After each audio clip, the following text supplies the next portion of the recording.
Welcome everybody. Connor St. Louis, your games master here with Sean Gray, the winner of the 2025 Cash Dash. Sean, thanks so much for hopping on. Yeah, thanks for having me. It's awesome. Thank you. Appreciate you. Merry Christmas.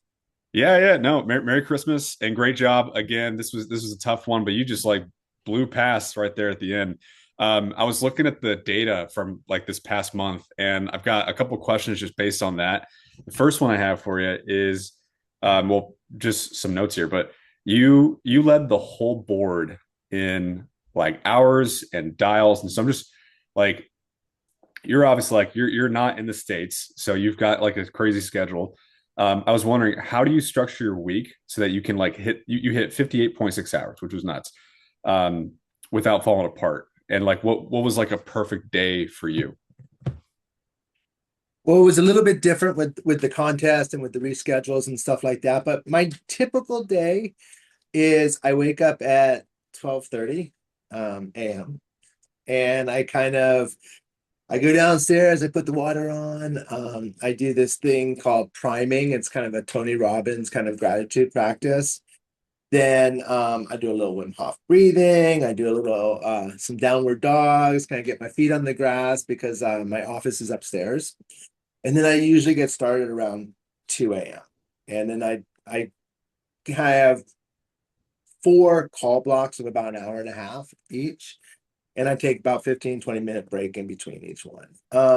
Because of the rescheduling, I actually ended up getting up earlier, so I was really literally getting up around 11 p.m., kind of getting my head right. And then when I first got that big home fix list, I had to really do a lot of cleaning and kind of getting it right and stuff like that. So it took a lot of time, but as we progressed through the month, I kind of narrowed it down so I could do that within about 2.5 hours. So.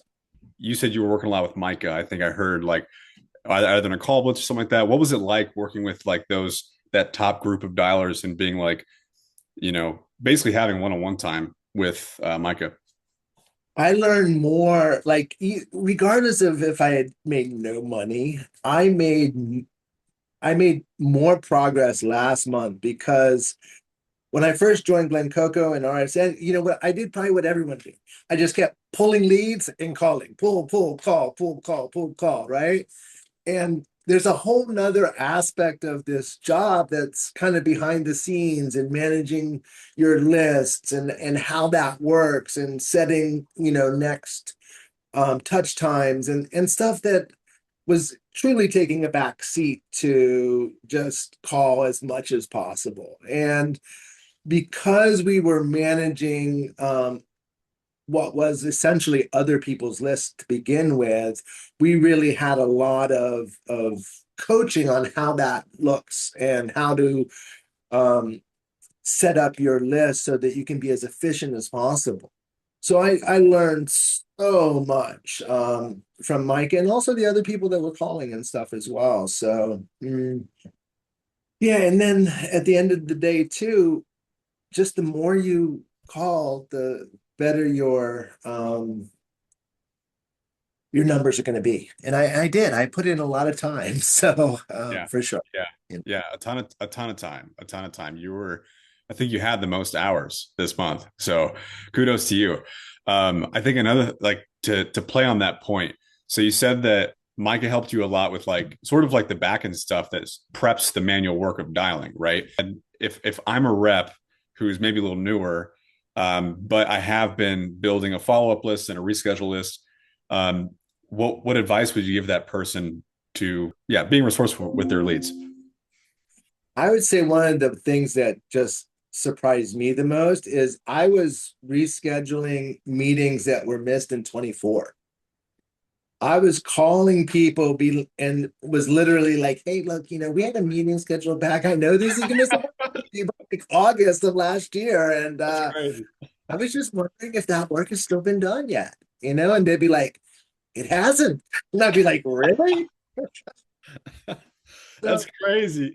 I think that my biggest surprise was because I knew that, of course, I had no shows and missed meetings and stuff like that on my own follow ups that I had kind of lost hope on. And I'd be like, well, these guys, they haven't answered my call in, 3 weeks. They're not going to answer. Well, some of these people hadn't answered calls, like you could see in the history, like they'd been, literally, I mean, home fix, it's, when you get to 2020 on most campaigns, you're like, it's done. Home fix is like 158 out of 20 calls, And on that 159th call, they were like, yeah, I still have that back door that needs to be looked at. Can you guys come out? I'd be like, as a matter of fact, we can. You're like, perfect. um, Yeah. and Yeah, so and that's so basically the biggest thing is that, just don't give up on a person that had booked a meeting because they took that step at one point and they're probably more likely to take it again. you also I forget if you led in QMs, but you had quite a bit of QMs. I think you had like at least was it over 10, right? Or something like that. Yeah, I've got 11 QMs so Yeah. far for this month, and I've got five show no qualifieds. Okay. Um at like 16, and I really have the potential to actually hit 20. Not 20 QMs probably, but maybe 15 QMs this month, which is really, it's a Good, it's a lot good for month. me. Yeah. Yeah, it's more than I've ever had for sure in Yeah. my whole 2 months on the platform. So It's a good month. It's a good month. I'm curious because like you're getting these QMs, and before you get the QM, you have to get the show. And so yeah. I was curious, like, are you like, have you changed anything and how you get people to show up? Are you going like, omni-channel? Like, are you hitting them up in text or email or LinkedIn? Or just want to pick your brain, see what you were doing. Well, there's two two aspects of that because one, when I was rescheduling, I was doing home fix. So with home fix, I'm not the person doing the flip call. It's the actual home fix team. But what I did do with that is I changed how I set their expectation of receiving that flip call. So we would have a big conversation before I got off the phone with them, like, hey, the home fix team is going to call you. It could be the day before, it could be the morning of. It's going to come up as home fix. And you know what? They're not going to show up if you don't answer that call. So it's really, really important that you answer that call. So I kind of set that expectation for them up front, which seemed to help as we progressed through the month. And then with regular meetings, I do hit them on all channels. And I learned a huge lesson this month with Notch because I had booked the meeting probably early November with this lady for December.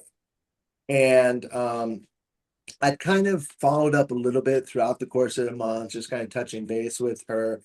But she doesn't answer phone calls and she doesn't answer texts, but she communicates spot on with email, and I think what I learned the most from her, she was like, yeah, always email. And she always emailed me back within like 3 minutes.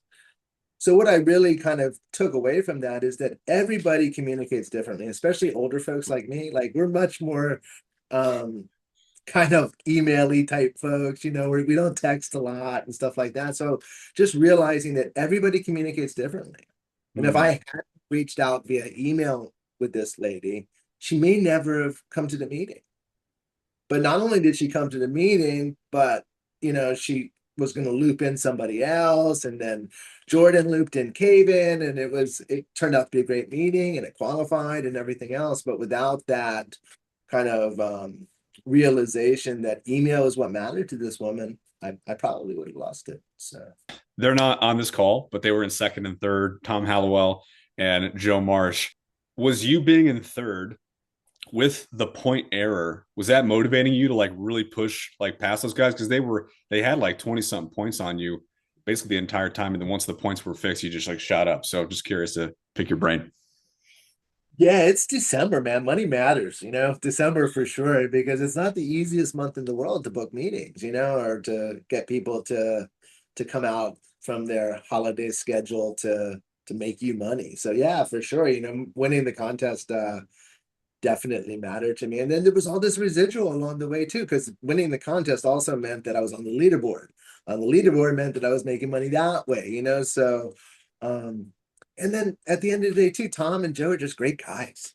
So they're good to kind of trash talk to a little bit, especially Joe. I mean, my God, I think he lives for that, but yeah, it's good, and it's a way of, I think the contests in general are a way of just motivating and keeping people excited and stuff like that. I think it really adds a textural layer to what we do, which can, Mm. sometimes not miss. So Well, great. Well, Sean, thanks so much for joining me. And everyone watching, Merry Christmas. This is a great month, and we're looking forward to the new year. That's when I'll that's see my Christmas tree behind me right there. You see it? you. That's a great Christmas tree. Yeah, I love it. Cool. All right, guys. Well, I'll see you next year. Come back for some more games, and Merry Christmas. Have a good one, guys. See ya. Peace. See you, Sean.